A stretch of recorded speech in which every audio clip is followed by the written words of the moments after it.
Okay. Hello, everyone. This is Reverend Dr. Roger Paul, and tonight we're going to continue our study of paper 79, and we're on section 5, the red and yellow men. And let's get started. We've got a small group tonight, so we're going to get started and wait for somebody else to join us. All right. I'll say a little prayer and we'll get started. Father, thank you for bringing us together tonight, that we might study this wonderful revelation. Pray you'll open our hearts and minds tonight, that we might learn something and share it with others. And bless those that are out there listening to us, and share with those that can't join us tonight. We thank you, and we give you the praise in your Son Jesus' name. Amen.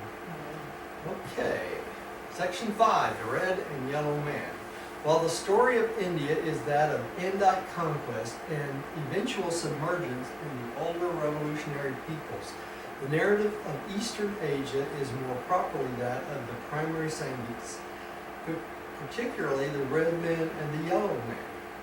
These two races largely escaped that admixture with the debased Neanderthal strain which so greatly retarded the blue man in Europe, thus preserving the superior potential of the primary Sanghic type. Did y'all catch that? Mm-hmm. That the Neanderthal mixture that retarded the blue man, okay, and that was in Europe, right? So that influence did not affect Eastern Asia, which would be the yellow man and the red man. And in the next slide, we're going to find out the red man was in Asia 100,000 years before the yellow man. So, which is kind of interesting. Okay, Tim, would you like to take the next one? Yes. Well, the story of India is that of Andite conquest. No, that's the wrong one. Oh, sorry, wrong one. Yeah.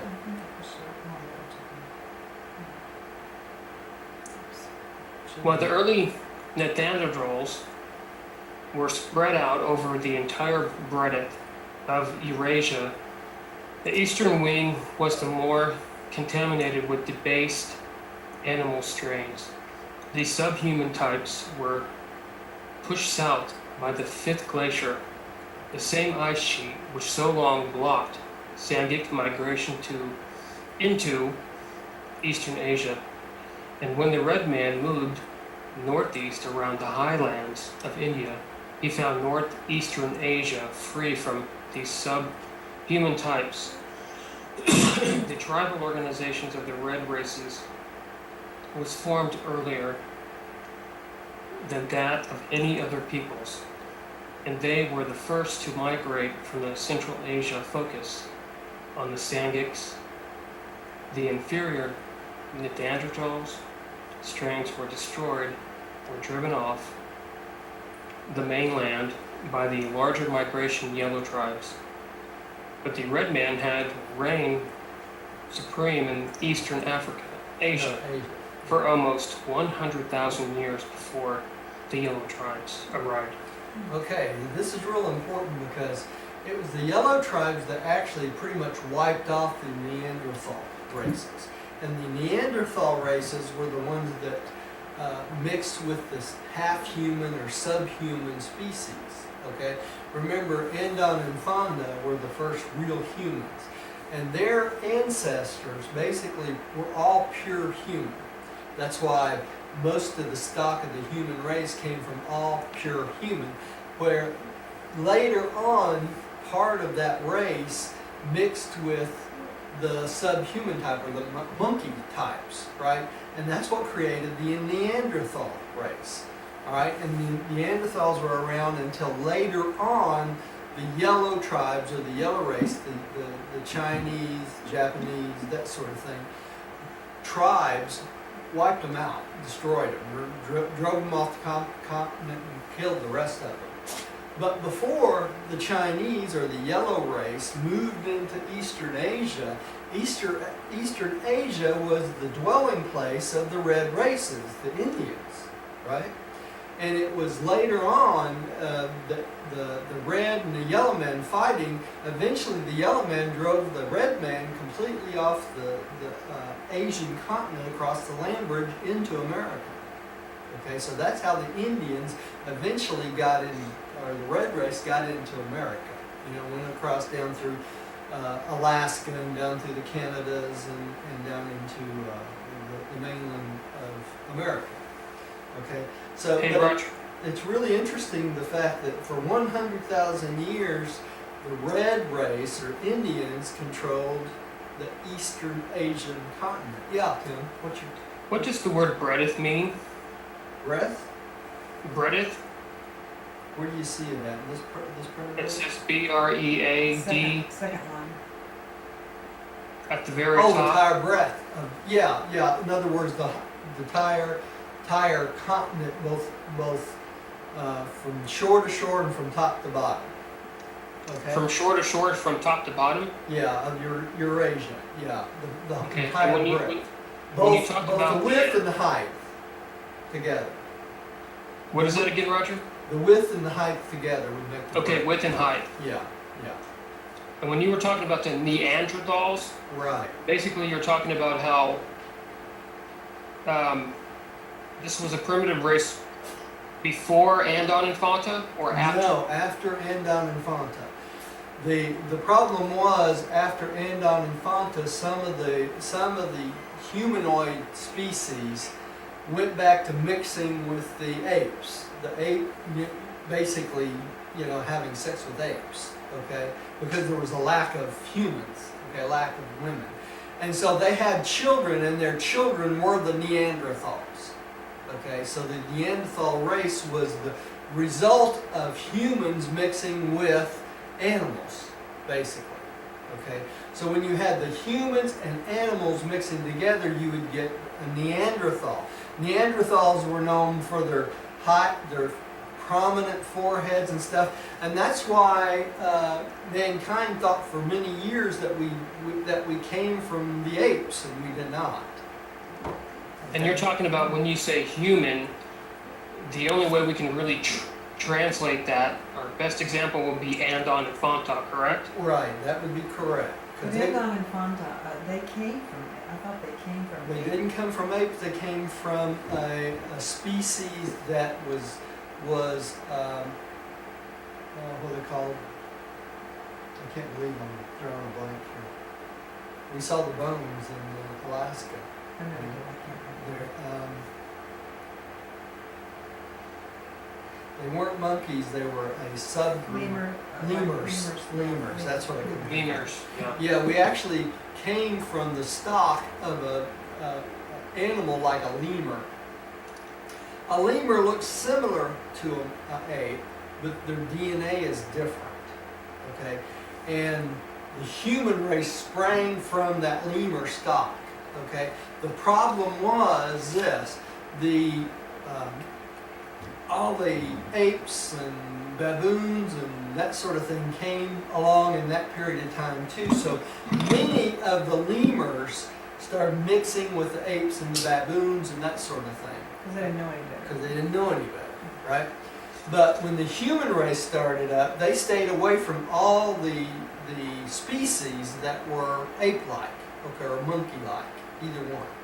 So, and that went on for thousands of years, and so they produced within their families at first, and eventually they became more and more and more humans, okay? But later on, these humans, because of lack of mating stock, in other words, lack of having someone to mate with, they went back to mating with some of the animals, which would have been the baboons and the apes. And the Neanderthal, which is their descendants, were from that mating. Okay?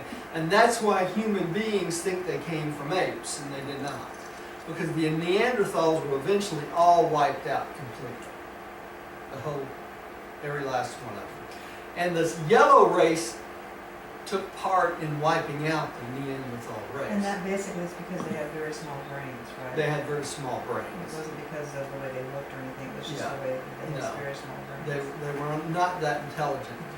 The yellow race started to become tribes. The red man became tribes first. The yellow race followed that example and started to become tribes. When they started multiplying in numbers, then they become tribes that started to war against each other.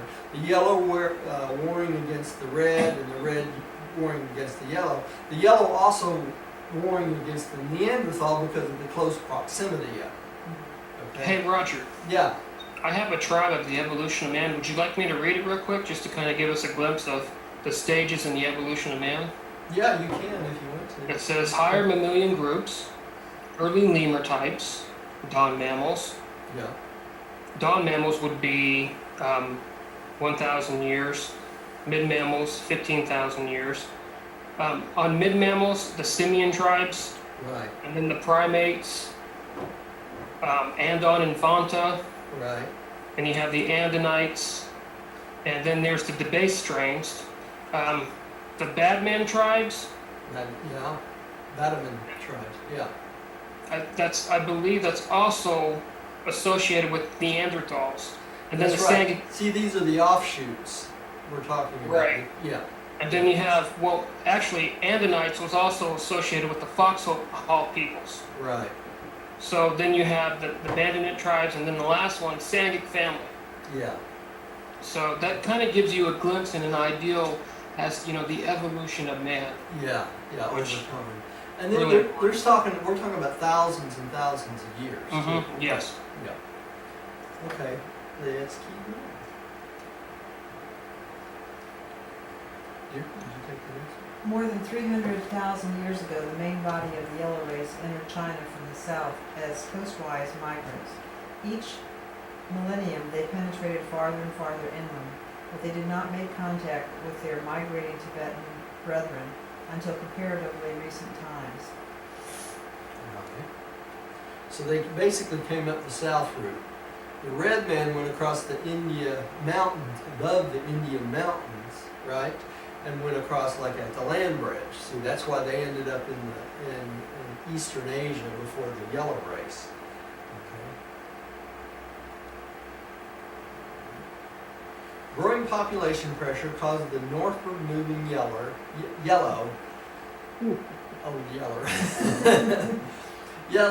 race to begin to push into the hunting grounds of the red man.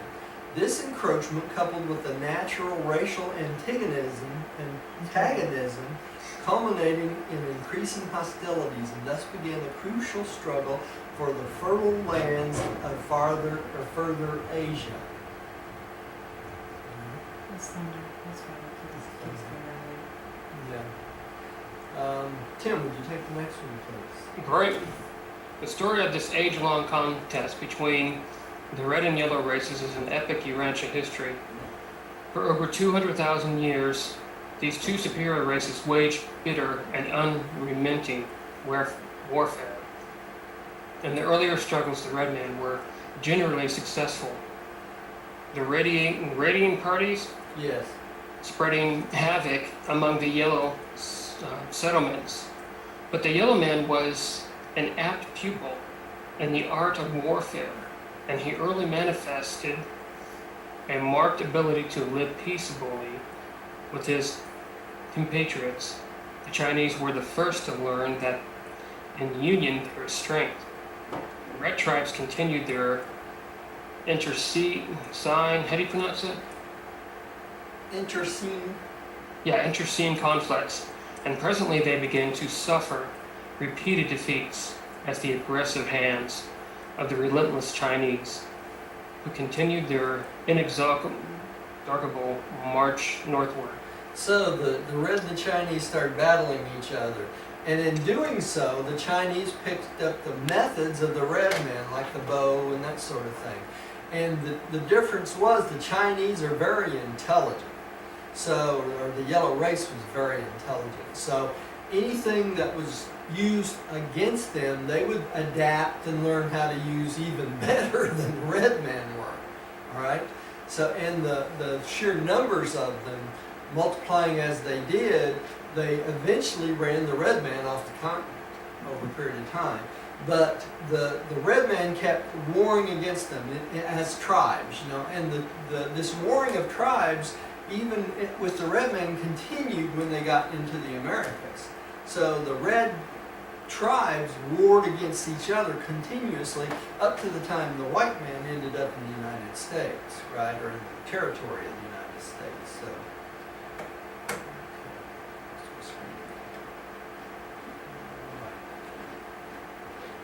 Here?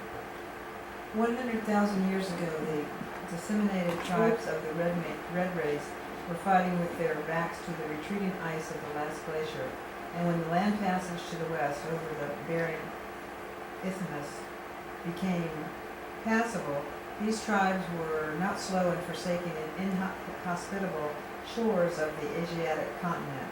It is 85,000 years since the last of the pure red man departed from Asia. With a long struggle, it left its genetic imprint upon the victorious yellow race. The northern Chinese people, together with the Andite Siberians, assimilated much of the red stock and were in considerable measure benefited thereby. So because they were conquered, many of them intermarried, as conquered people and stuff. So we ended up with a mixture of the Sangik with the red and the yellow mixture, right? And that's what ended up becoming the Indians of today and the red men of the day and the yellow men of the day. All right. And they mated with other nationalities too, and took that look, Yeah. They were very individualized. Okay. The North American Indians never came in contact with even the Andite offspring of Adam and Eve, so they did not get any piece of the violet blood. Okay, having been dispossessed of their Asiatic homelands some 50,000 years before the coming of Adam. During the age of Andite migrations, the pure red strains were spreading out over North America as nomadic tribes, hunters who practiced agriculture to a small extent. These races and cultural groups remain almost completely isolated from the remainder of the world, from the arrival in the Americas down to the end of the first millennium of the Christian era, when they were discovered by the white races of Europe. Up to that time, the Eskimos were the nearest to white men the northern tribes of red men had ever seen.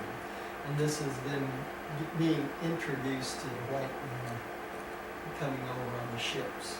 Christopher Columbus, who did not discover America, but give him credit for such.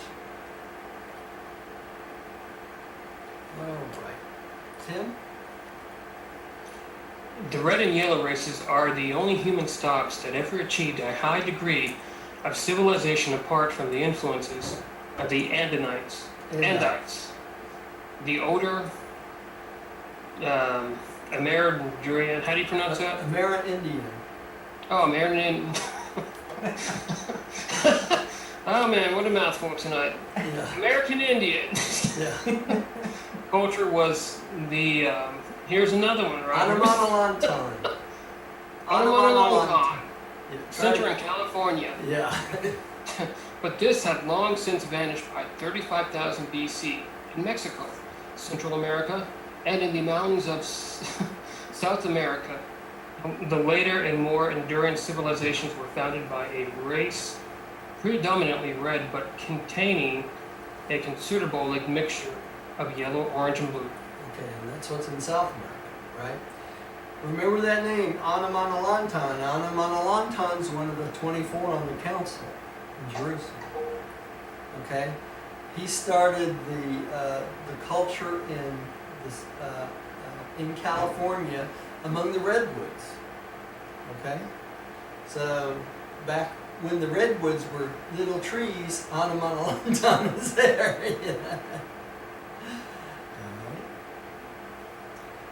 And this is a picture of some pottery from the Maya civilization, which is predominantly the red race.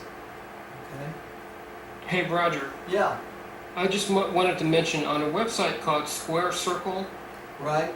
If you look up Part 1, the Andinites, it's really amazing because if you go to this website and look up Part 1, the Andinites, and that should be under the human race, early Andinite types, they give you a chart of what these people look like. It is so interesting. Yeah, I don't know if you've seen it. That's a nice chart because it gives you a good breakdown of the different Andites and Sangic races, that what they look like today. You know, It's just incredible because, you know, yeah, with the visual, like, you know, what you're doing, it's so amazing. It helps with the teaching. it does. It does. So, you know, you tell people out there who are listening, it's not like we're making this stuff up, you know? I mean, No. look at the charts. It's just incredible what You know, these there's people so look much, like. so much evidence of it Mhm. out there. So much. Yeah. You know, we were amazed again. My wife and I were. Diane was. We were watching. What on Earth was it again? Here, and they went over Globotep. They had some nice pictures of it again in the episode we watched the other night. And when you look down from that, it's obvious the concentric circles of the monuments they had there. It's just, you know, there's so much evidence, and they were talking about how they believed it was the entrance to the Garden of Eden, which was not really that wrong, because if you went straight off where we believe the Garden of Eden was and go straight northeast, that's where Göbekli is. And I still think that's probably the dwelling place of Amadon and Van and Amadon. So, Because there weren't home dwellings, it Yeah. was actually kind of like a village of learning. yeah, it was. Well, Andon and Fontan were actually in Afghanistan. That's right. Yeah, But we're talking about the first garden, right? right. Of Adam and Eve, which is 39,000 years ago. And Mesopotamia? No, this is before Mesopotamia. That Right. was the second garden. Yeah. And Rodney is with us. Rodney is with us, and that's right. Okay. Who's next? How Rodney. you doing, Rodney? Doing all right. Good deal. Good. Can you see the slides on your picture there, Rodney? Oh, I can, yeah. Okay, you want to take the next one then? Yeah, no problem. These civilizations were evolutionary products. Oh, by the way, I would have taken that last section, but I thought I'd let Tim try and pronounce those words. Oh, thank you so much. I You're just welcome. for a minute I thought I was a solicitor. Sorry about that. Okay. These civilizations were evolutionary products of the Sangics, notwithstanding that traces of Andite blood reached Peru. Excepting Eskimos in North America and a few Polynesian Andites in South America, the peoples of the Western Hemisphere had no contact with the rest of the world until the end of the first millennium after Christ, when the original Melchizedek plan for the first millennium, for the improvement of the eventual races, it had been stipulated that 1 million of the Fruline descendants of Adam should go to upstep the red man of the Americas. So that was the plan. The descendants of Adam would go to America to upstep the red man, which did not happen, right? Okay. Here, would you take the next one? 6. Dawn of Chinese civilization. Sometime after driving the red man across to North America, the expanding Chinese cleared the Andinites from the river valleys of eastern Asia, pushing them north into Siberia and west into Turkestan, where they were soon to come in contact with the superior culture of the Andites. In Burma and the peninsula of the Indochina, the cultures of India and China mixed and blended to produce the successive civilizations of those regions. Here the vanished green race had persisted in larger proportion than anywhere else in the world. This is before they had been assimilated. Okay. Tim. Many different races occupied the islands of the Pacific. In general, the southern and the more extensive islands were occupied by people carrying a heavy percentage of green and indigo blood. The northern islands were held by Andinites and later on by races embracing large proportions of the yellow and red stocks. The ancestors of the Japanese people were not driven off the mainland until 12,000 BC. But they were dislodged by a powerful southern coast-wise Clockwise. thrust. Coastwise, sir, okay. Coast-wise thrust of the northern Chinese tribes. Their final exodus was not so much due to population pressure as to the initiative of a chieftain whom they came to regard as a divine personage. Now that's the Japanese people, right? The Chinese people did not drive them off until later, right? It's the Japanese they're talking about. That's the island of Japan and so on. Okay. Rodney, would you take the next one? Like the peoples of India and the Levant, victorious tribes of the Yellow Man established their earliest centers along the coasts and up the rivers. The coastal settlements fared poorly in later years as the increasing floods and the shifting courses of the rivers made the lowland cities Unattainable. untenable. Yeah. Not very hospitable, right? 20,000 years ago, the ancestors of the Chinese had built up a dozen strong centers of primitive culture and learning, especially along the Yellow River and the Yangtze. And now these centers began to be reinforced by the arrival of a steady stream of superior blended peoples from Xinjiang and Tibet. The migration from Tibet to the Yangtze Valley was not so extensive as in the north. Neither were the Tibetan centers so advanced as those of the Tarim Basin. But both movements carried a certain amount of Andite blood eastward to the river settlements. Tell you what, they really kept track of everything, all these Andite ones. The superiority of the ancient yellow race was due to four great factors. First one, genetic. Unlike their blue cousins in Europe, both the red and yellow races had largely escaped mixture with the debased human stocks. The northern Chinese, already strengthened by small amounts of the superior red and Andonic strains, were soon to benefit by a considerable influx of Andite blood. The southern Chinese did not fare so well in this regard, as they long suffered from the absorption of the green race, while later on they were to further weaken by the infiltration of swarms of inferior peoples crowded out of India by the Dravidian Andite invasion. And today in China there is a definite difference between the northern and southern races.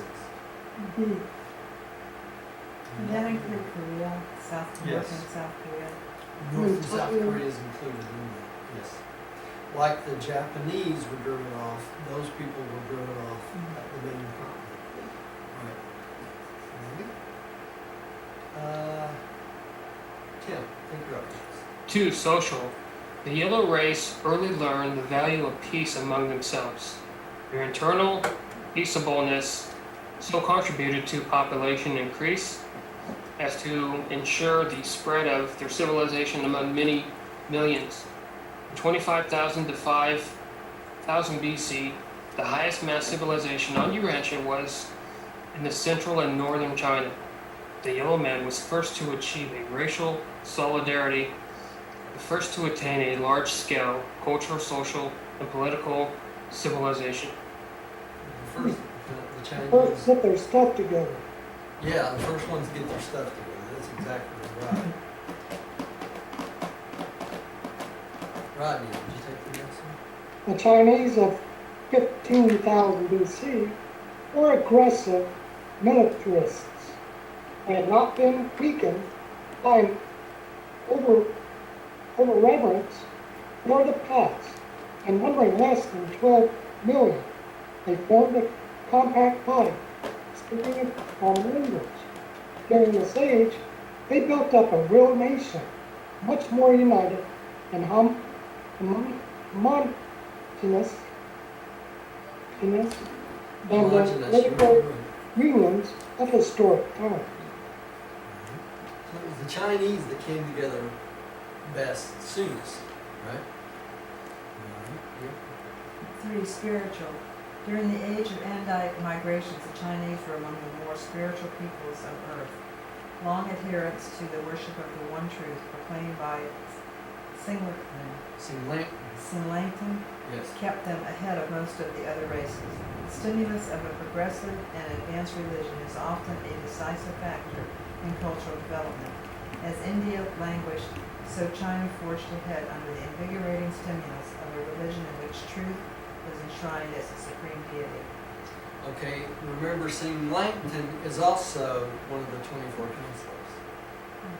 Okay. Oh, yeah. So we've learned about two of them, right? Anamanawantan and Singlangton tonight. Onagar. Huh?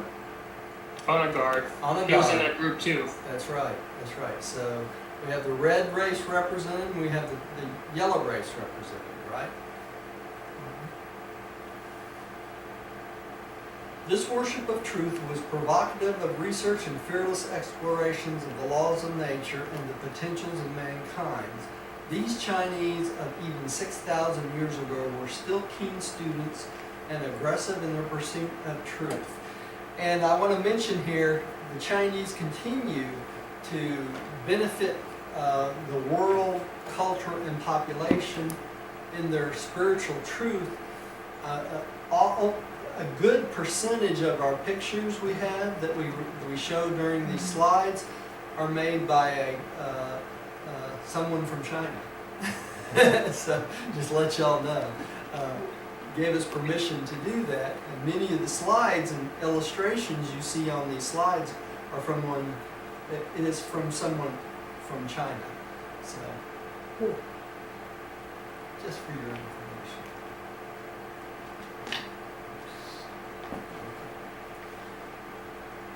Next here. 4. Geographic. China is protected by the mountains of the west and the Pacific to the east. Only the north is the way open to attack, and from the days of the Red Man to the coming of the later descendants of the Andites, the north was not occupied by any aggressive race. Tim. And but for the mountain barriers and the later decline in spiritual culture, the yellow race undoubtedly would have attracted to itself the larger part of the Andite migrations from Turkestan, and unquestionably would have quickly dominated world civilization. Funny how things work out, isn't it? Rodney. Okay, number 7, the Andites entered China. About 15,000 years ago, the Andites, in considerable numbers, were traversing the pass of Tai Tails and spreading out over the upper valley of the Yellow River among the Chinese settlements of Gansu. Presently, it penetrated eastward to Honan, Honan. Yeah. Honan, where the most progressive settlements were situated. This infiltration from the west was about half Andite and half Andite. So finally, so going to China. All right, good. The northern centers of culture along the Yellow River had always been more progressive than the southern settlements on the Ganges. Within a few thousand years after the arrival of even the small numbers of these superior mortals, the settlements along the Yellow River had forged ahead of the Yankees villages and had achieved an advanced position over their brethren in the south, which has ever since been maintained. It was not that there were so many of the Andites, nor that their culture was so superior, but amalgamation made them produce versatile stock. The northern Chinese received just enough of the Andite strain to mildly stimulate their innately able minds, but not enough to fire them with the restless exploratory curiosity so characteristic of the northern white races. The more limited infusion of Andite inheritance was less disturbing to the innate stability of the Sangai. Tim? The later waves of Andites brought with them certain of the cultural advances of Mesopotamia. This is especially true of the last waves of migration from the West. They greatly improved the economic and educational practices of the northern Chinese, and while their influence upon the religious culture of the yellow race was short-lived, their last descendants contributed much to a subsequent spiritual awakening. But the Andite traditions of the beauty of Eden and Dalmatia did influence Chinese traditions. Early Chinese legends place the land of the gods in the West. And they're talking about Adam and Eve, the Garden of Eden and Dalmatia, right? Rodney.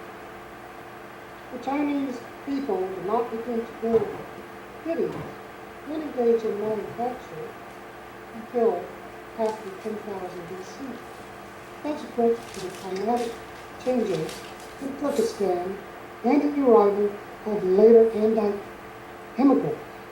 The infusion of this new blood did not add so much to the civilization of the Yellow Man as it stimulated the further and rapid development of the latent tendencies of the superior Chinese thought.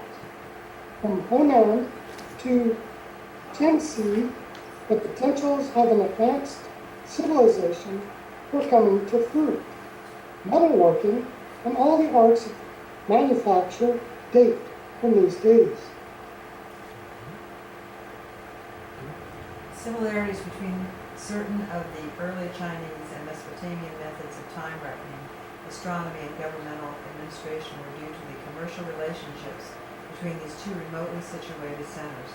Chinese merchants traveled the overland routes through Turkestan to Mesopotamia even in the days of the Sumerians. Nor was this exchange one-sided. The valley of the Euphrates benefited considerably thereby, as did the peoples of the Gangetic plain. But the climatic changes and the nomadic invasions of the third millennium before Christ greatly reduced the volume of trade passing over the caravan trails of Central Asia. And what was a very important staple from China that they wanted? Fireworks, gunpowder, Gunpowder and what else? Chinese silk. So, and silk. That's right.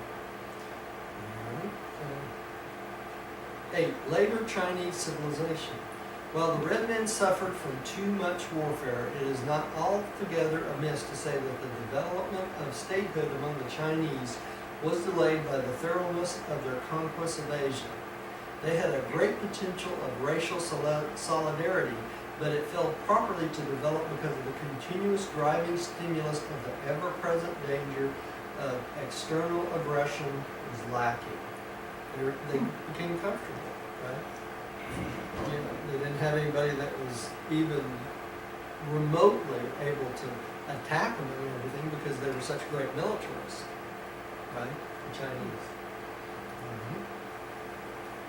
Tim, would you take the next The one? completion of the conquest of Eastern Asia, the ancient military state gradually disintegrated.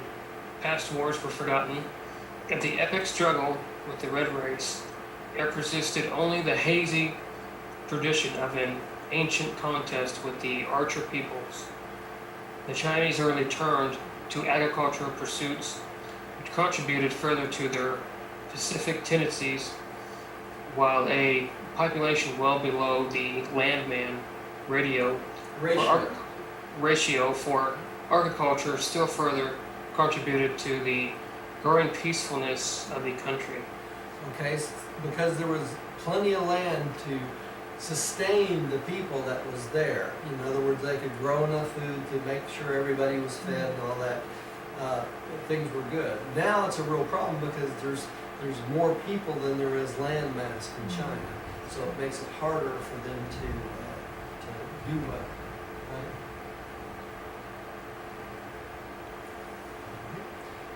Rodney, would you take the next one, please? Consciousness of past achievements somewhat diminished in the present. The conservatism of an overwhelmingly agricultural people and a well-developed family life equated the birth of ancestor veneration, culminating in the custom of honoring the men of the past as a order and worship. A very similar attitude prevailed among the white races in Europe for some 500 years following the disruption of Greco-Roman civilization. Roman civilization. So they kind of worship the Caesars, right? And that's what they're talking about The belief in and worship of the one truth is taught by this here. Sing Langton. St. Langton never entirely died out, but as time passed, the search for new and higher truth became overshadowed by a growing tendency to venerate that which was already established.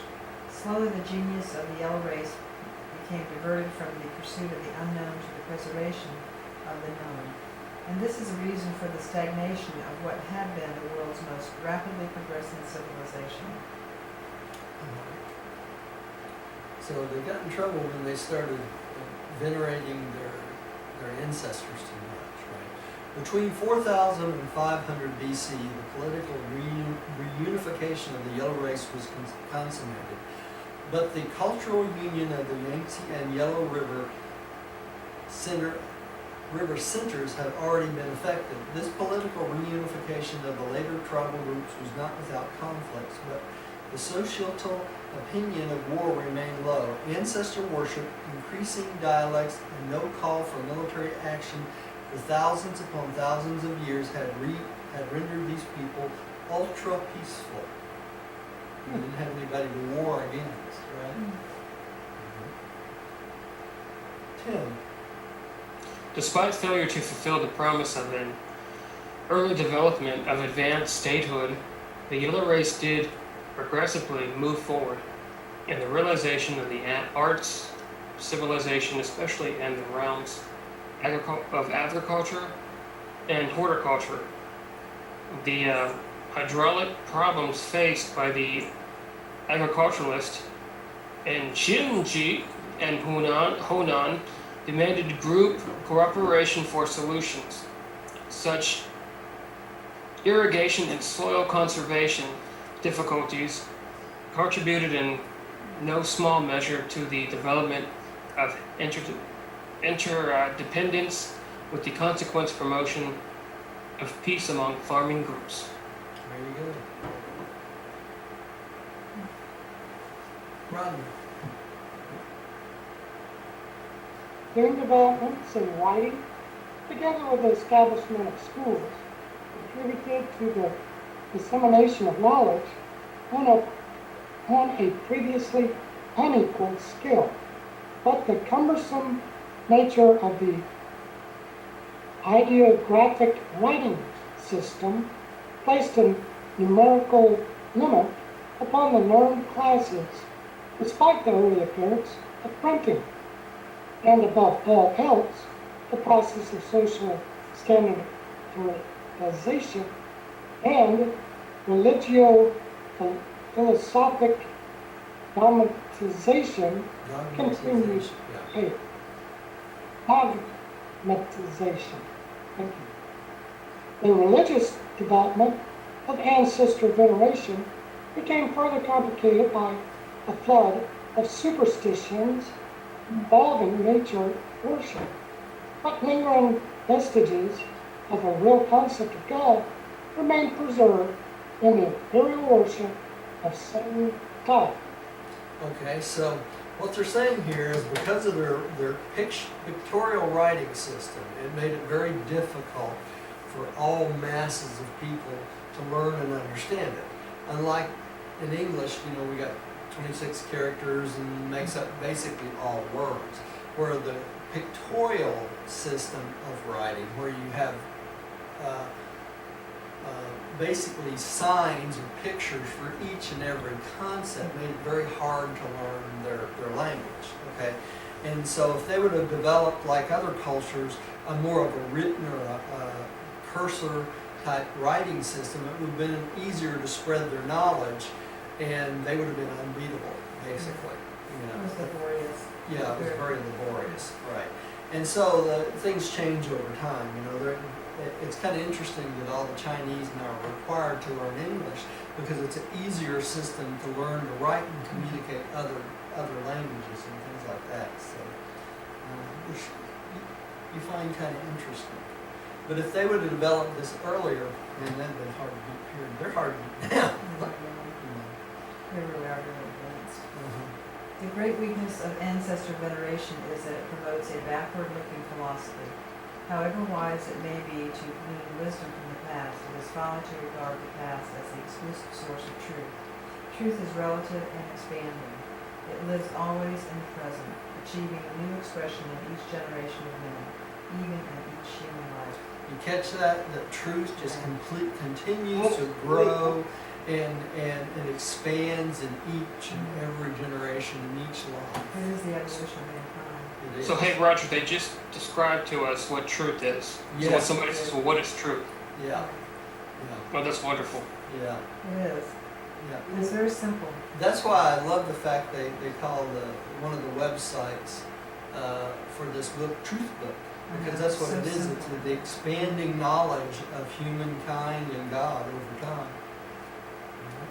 I met a Jehovah's Witness lady, a wonderful lady over at Sam's, and we got into discussing that, and I was talking to her about truthbook.com, and she said, oh, we have a truth book also. Yeah. You need to read this one. Yeah.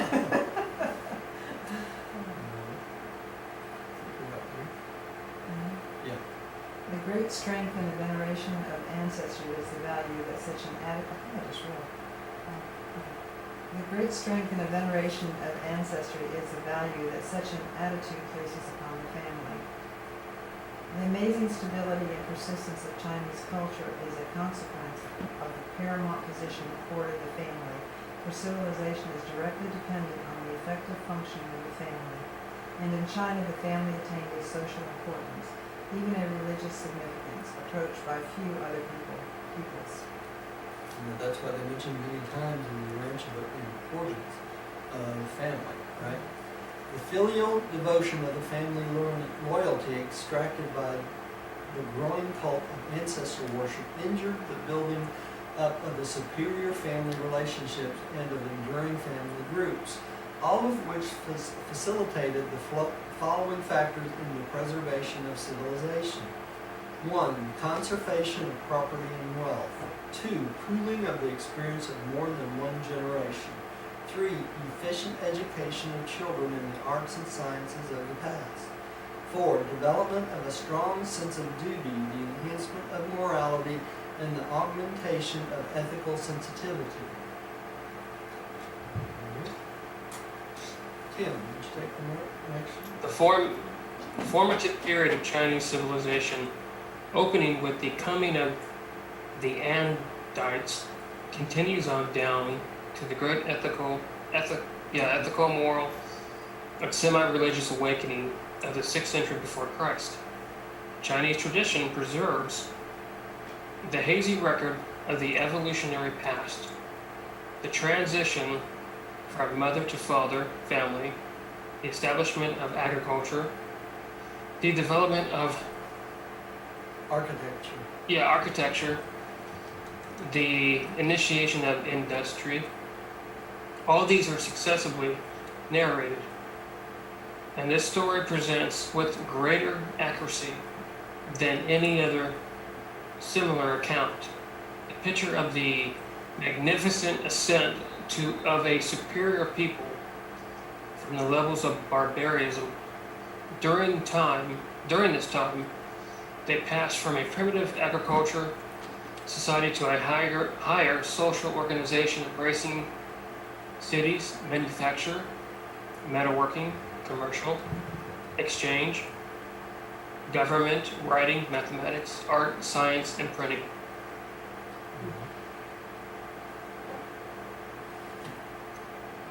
And so the ancient civilization of the yellow race has persisted down through the centuries.